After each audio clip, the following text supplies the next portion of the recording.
अगर आप लोग कोई क्वेश्चन पूछना चाहते हो तो प्लीज बता दो।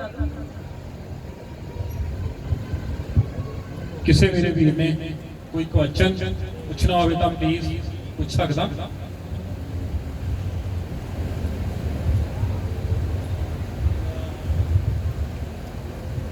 गुरदीप, आप किसी टॉपिक पे मेरे को कुछ जनरली चाहते हो कि? हाँ जी बिल्कुल। मैं उनसे पूछना चाहता हूँ कि जैसे हम ब्रीडिंग करते हैं, मान के चलो कि एक बिच सीजन के ऊपर आई हुई है, उसको हम P4 का टेस्ट करवाकर उसको मेट करवा लेते हैं। कई बार ऐसा होता है हमारे साथ, मोस्टली 45 डेज के 40 डेज के बच्चे अवॉर्ड हो जाते हैं। उसका कारण हमें जरूर बताइए। जब फीमेल अबॉर्ट करती है, जो लास्ट टाइम पे लास्ट 15 to 20 डेज है, उसके बहुत सारे कारण होते हैं। It can be any kind of stress, कोई हीट स्ट्रेस हो गया, कोई गलत दवाई दे दी, बट मोस्टली जो आजकल जो मेन कारण होता है उसका वो टिक फीवर होता है। क्योंकि अगर उसके प्लेटलेट्स पूरे नहीं है, मान लो TLC ज़्यादा है, कोई यूट्रस में इन्फेक्शन हो गई मेटिंग के टाइम पे, ये बेसिक कारण है। इसीलिए आपको हमेशा बोलते हैं हम कि 45 डेज पे बजाय कि ये खाली करने के कि पहले अल्ट्रासाउंड और एक्सरे करके ये कंफर्म कर ले कि बच्चे हैं या नहीं है, 40-45 दिन पे नॉर्मली दिखनी शुरू हो जाती है कि कंसीव की है कि नहीं।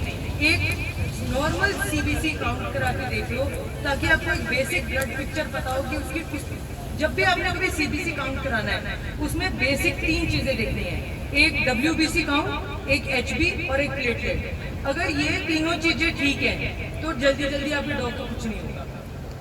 सो टिक फीवर और भी होती है एडवांस स्टेजेस, जैसे ब्रुसेला होता है, it is a virus. Brucella normally नहीं होता एज अ नॉर्मल सिनेरियो, अगर अच्छा डॉग यूज किया हो, अच्छी फीमेल हो। बट अगर एक नॉर्मल CBC करवा लोगे, जिनमें टिक फीवर एक बहुत बड़ा कारण है आजकल लास्ट टाइम पे फीमेल्स का अवॉइड करने का।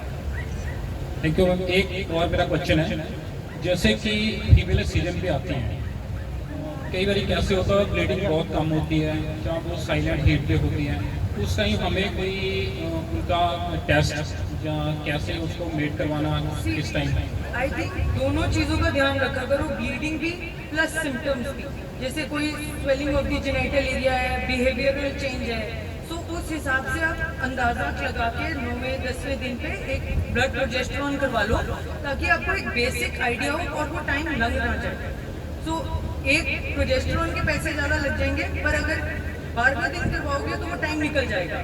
तो 9वें 10 बहुत जल्दी भी मत कराओ, अप्रोक्सीमेटली 9th या 10th डे पे करवाओ, ताकि आपको एक आइडिया हो कि आज वेट करनी है या ये राइट टाइम है। क्योंकि कई बार ये डे 1 डे 2 पे उतनी ब्लीडिंग नहीं होती कि आपको आइडिया रहे कि डे 1 कौन सा था, तो 2 दिन आगे पीछे हो जाता है।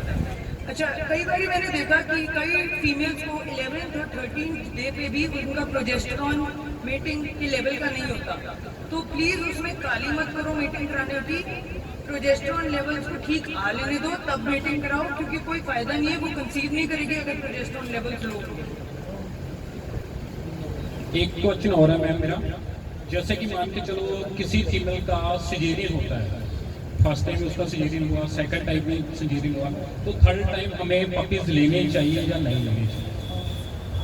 देखो, अगर लगता है आपको पहले फीमेल की एज, मान लो पहला सिजेरियन 6 साल पे हुआ, 7 साल पे हुआ, हाँ, तो तब हमें कंसिडर कर लेना चाहिए कि पिछले 7 साल से बच्चे दे रही है, चल 8वें साल पे हमने सिजेरियन कराना है या नहीं। अगर यंग फीमेल है, हेल्दी फीमेल है, तो कोई प्रॉब्लम नहीं है, और आपको लगता है कि अच्छी फीमेल है, तो पोस्ट सिजेरियन उसका ध्यान अच्छा रखो, उसकी रूटीन एक्सरसाइज करवाते रहो। ओवर एक्सरसाइज नहीं करो, अंडर एक्सरसाइज। मेरे को ना कई बार लोग आगे पूछते जी अब इसका सिजेरियन हुआ है, साढ़े घर सीढ़ियाँ हैं, ये सीढ़ियाँ चढ़ूगी? बिल्कुल चढ़ेगी जी, कुछ नहीं होता, चल के जाएगी। पर सीढ़ियाँ चढ़ने का मतलब ये नहीं होता कि उसको दिहाड़ी में 10 बारी सीढ़ियाँ चढ़ाओ करवा दो। रूटीन सीढ़ियाँ चढ़ेगी, अपना 1-2 बारी उसने बाहर वॉक के लिए जाना है, रूटीन चला के रखो ताकि उनका मसल टोन बना रहे। तो अगर मसल ठीक ठाक बना रहेगा, डाइट ठीक ठाक रहेगी, तो कोई प्रॉब्लम नहीं है even after a third caesarean. दूसरी चीज़, जब हम सिजेरियन करते हैं, सो पोस्ट जब सिजेरियन में सूचर लगाने से पहले क्लीन करना उसको, ताकि एडिशंस ना हो, नेक्स्ट टाइम के लिए सब कुछ चिपका ना हो। ये चीज़ें बड़ी इंपॉर्टेंट हैं नेक्स्ट टाइम कंसीव करने के लिए भी, और नेक्स्ट कई बार सिजेरियन के बाद नॉर्मल भी डिलीवर कर जाते हैं। ऐसा नहीं है कि सिजेरियन हो गया तो सिजेरियन ही कराना पड़ेगा। तो जहाँ से अनटिल अनलेस कोई इमरजेंसी है, आपको लगता है मेरा डॉग मर रहा है, तब तक प्लीज कोई ऐसी जगह से सिजेरियन ना कराओ जहाँ का आपको नहीं पता और आप कॉन्फिडेंट नहीं हो। एक क्वेश्चन और है मैम, जैसे मान के चलो हम पपी अपने घर में रूटीन करते हैं, उनको वैक्सीनेशन पपी डीपी 30 डेज के ऊपर जो डॉक्टर की सलाह के अकॉर्डिंग उनकी टोटली वैक्सीनेशन करवाते हैं। उसके बाद भी कई बार क्या होता है, पपी को पार्वो, डिस्टेम्पर, इस तरह की डिजीज आती हैं, उसमें काफ़ी सारे लोगों, काफ़ी सारे ब्रीडर्स, काफ़ी हमें फ़ोन कॉल भी आते हैं जिनको हम पपी अपना देते हैं 45 डेज के बाद, 60 डेज के बाद वो वैक्सीनेशन करवाते हैं। उसके बाद वो बोलते हैं कि इनको पार्वो हो चुकी है, डिस्टेम्पर हो चुका है, जहाँ ब्रीडर की, उसमें ब्रीडर की गलती होती है या डॉक्टर की, जहाँ वो जिसकी हम वैक्सीनेशन, जिस कंपनी की वैक्सीनेशन करते हैं उसकी, वो हमें डाउट क्लियर की। देखो इसमें बहुत सारी चीज़ें इन्वॉल्व हैं। पहले तो कोई भी वैक्सीनेशन 100% प्रोटेक्शन नहीं देती। कुछ वैक्सीनेशन हैं जो 99% देते हैं, बाकी 99% देती है। 100% मेरे को एक भी कंपनी दिखा दो जो गारंटी कर देती है हमारी वैक्सीन होगी, लो अब डिजीज नहीं होगी। हाँ, ये जरूर है, जिस डॉग की वैक्सीनेशन हुई है अगर उसने वायरस पिक कर लिया है तो उसमें डिजीज कंपैरेटिवली माइल्ड होता है, वो रिकवर कर जाता है। नॉर्मली पार्वो से छोटा पपी नहीं रिकवर करता, पर एक डॉग वैक्सीनेटेड है और उसको लूज मोशन वोमिटिंग शुरू हो गए हैं तो वो फिर भी रिकवर कर जाता है। 5 दिन में बुरी हालत होने की जगह 2-3 दिन में रिकवरी दिखनी शुरू हो जाती है। तीसरी चीज, जब हम वैक्सीन लेते हैं प्लीज देखो कि वैक्सीन कहाँ से ले रहे हो।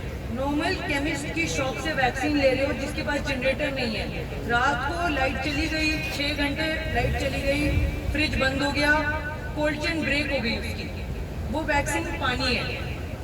तो आप पैसे उतने खर्च रहे हो, शायद आपको 10, 20, 50 रुपए सस्ती वैक्सीन दे रहा हो, पर सोर्स ऑफ वैक्सीनेशन बहुत इंपॉर्टेंट है कि वैक्सीनेशन की कोल्ड चेन, इसको कोल्ड चेन कहते हैं, कि कोल्ड चेन मेंटेन थी कि नहीं।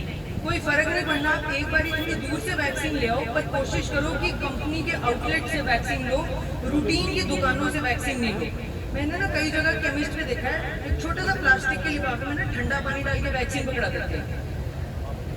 वैक्सीन के ऊपर लिखा है it has to be maintain between 0 degree Celsius to 2 degree Celsius. वो ठंडे पानी में कौन सी मेंटेन कर रही है।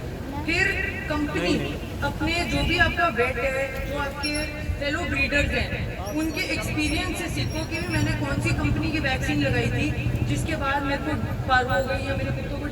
हमारे पास हमारे घर पे हमारे लिटर को फुली वैक्सीनेटेड को डिस्टेम्पर हो गया, बड़े डॉग को हो गया, क्योंकि हम लोग क्लिनिक जाते हैं तो पैरों से घर आ जाता है डिजीज। उसके बाद से वी हैव लर्न कि हम एक पर्टिकुलर कंपनी की वैक्सीनेशन यूज़ करते हैं और हम 2 या 3 वैक्सीन नहीं करते, हम 4 या 5 वैक्सीन करते हैं जस्ट टू बी श्योर कि वैक्सीनेशन फेलियर ना हो। ये सब कुछ हो गया। उसके बाद जब आप पपी देते हो प्लीज़ ये पपी को ले जाके बाहर पैरों में और कच्ची जगहों पे मत छोड़ो। गरीब अंकल ने बोला कि आप लोग बहुत सारे कच्ची जगह पे डॉग रखते हो, रख लो। मैं आपको ये नहीं बोल रही कि कैनल बनाओ, पक्की जगह पे रखो, पर जब तक पपी की वैक्सीनेशन नहीं होती उसको मिट्टी से, जूतों से बचा के रखो, उसको कैनल में रख लो, उसको साफ करके जगह धो के 10 मिनट 15 मिनट दिन में 2-3 बार खोल लो, खेल लो, ताकि उसके जॉइंट्स ठीक रहें, उसकी मूवमेंट होती रहे। पर उनको सारा दिन खुला ना छोड़ो कि चल मिट्टी में भी घूम ले, जूते भी चपले भी। इवन जब आप पपीज प्लेस करते हो, हम लोग पपीज देते हैं, हम लोग पहले ओनर को बोलते हैं जी केज ले जाओ साथ में, केज में पपी रखना, नहीं तो ये पपी पार्वो या डिस्टेम्पर पिक कर लेगा। आप लोग जब ये बात बताओगे तो आप लोगों को रिस्पॉन्सिबल ब्रीडर समझेंगे, ना कि कई बार ना हम लोग मेंशन करते हैं कि ब्रीडर को, अच्छा तू ब्रीडर से लेके आया, उसने तेरे को कुछ नहीं बताया होगा, क्योंकि उनको जल्दी होती है पपी बेचने की। सो प्लीज रिस्पॉन्सिबल बनो, आपके घर के बच्चे हैं उनको बताओ कि जी ये इम्पोर्टेड लाइन्स हैं, ये डिजीज रेजिस्टेंट गली के कुत्तों करके नहीं है। तो आप एक इम्पोर्टेड ब्रीड के बच्चे खरीद रहे हो, इनको सांभ के रखो, वैक्सीनेशन के बाद कोई प्रॉब्लम नहीं है। सो फ्रॉम वैक्सीनेशन से लेके मैनेजमेंट तक, जब तक वैक्सीन पूरी नहीं होती। आजकल ना मैंने देखा अच्छे अच्छे दिल्ली बॉम्बे, इन्होंने क्या किया, डॉग पार्क्स बन गए हैं, क्योंकि सब लोग अपार्टमेंट्स में रहते हैं, बस जगह नहीं होती पपीज को खिलाने की। तो ये डॉग पार्क्स में ले जाते हैं डॉग्स को खिलाने के लिए। उनको लोगों को एजुकेट करो कि जी दूसरे कुत्तों से नहीं पिलाना, बिकॉज वो सोर्स ऑफ इन्फेक्शन है। आपको नहीं पता दूसरे का कुत्ता वैक्सीनेटेड है कि नहीं है, डिवॉर्म्ड है कि नहीं है, चिच्चड़ कैरी कर रहा है कि नहीं कर रहा, वो सब आप अपने को फ्री में, एक तो पैसे देते हो डॉग पार्क जाने के, ऊपर से बीमारियां फ्री में ले आते हो साथ में। तो अपने आप को सेफ गार्ड करो, उनको पहले ये चीजें बताओ कि जी कुत्ता लेके जा रहे हो उसको बचा के रखो, ये आपकी रिस्पॉन्सिबिलिटी है। एक मेरा और क्वेश्चन है, लास्ट क्वेश्चन। जैसे कि मान के चलो हम कई बार फीमेल को मीट करवाते हैं, फर्स्ट टाइम करवाया वो मिस चली गई, सेकंड टाइम फिर करवाया मिस चली गई, थर्ड टाइम, फोर्थ टाइम, काफ़ी बार ऐसा होता है। उसमें हमने क्या किया, डॉग भी चेंज किया, फीमेल तो सेम ही है लेकिन डॉग को चेंज करते गए, लेकिन उसके बच्चे नहीं हुए, उसमें क्या कारण हो सकता है? देखो, जब हमने फीमेल को क्रॉस कराना होता है तो basic before crossing you get a CBC done, ताकि आपको पता हो कि कोई आपकी फीमेल में इन्फेक्शन तो नहीं है। क्योंकि अगर मान लो पिछली सीजन में या कभी भी फीमेल्स में यूट्रस की इन्फेक्शन बहुत कॉमन होती है, या सिंपल UTI भी बहुत कॉमन होती है। अगर एक फीमेल को UTI है और आप उसको बार बार मीट करा रहे हो, उसको बिना सॉल्व किए she will not conceive. Time of meeting is very important, कि जिस टाइम पे आपने मेट करवाया, जो हम प्रोजेस्टेरॉन से और सिम्टम्स को दोनों को कोरिलेट करके डिसाइड करते हैं। आप जितनी मर्जी बारी वेट करा लो, कई फीमेल्स की, मैंने जैसे बोला कि हर फीमेल की ओव्यूलेशन 11 और 13वें दिन पे नहीं होती, हो सकता है उसका साइकिल थोड़ा अलग हो, उसकी ओव्यूलेशन 17वें दिन पे होती हो, आप हर बारी जाके 11वें दिन पे मेट कराया हो। तो ब्लड टेस्ट के हिसाब से, प्रोजेस्टेरॉन के हिसाब से चलो। डॉग वो यूज़ करो जिसको आपको पता है कि इसके रिजल्ट आते हैं। डॉग बदलने के लिए पहले अपनी फीमेल के लिए सॉर्ट आउट कर लो कि इसको हमने देख लिया है कि इसमें तो कोई प्रॉब्लम नहीं है। एक बारी नहीं की कंसीव, ठीक है, हो गया। दूसरी बारी किसी अच्छे वेट से सलाह करो, डिस्कस करो कि क्यों नहीं कंसीव की और what is the right time to make it.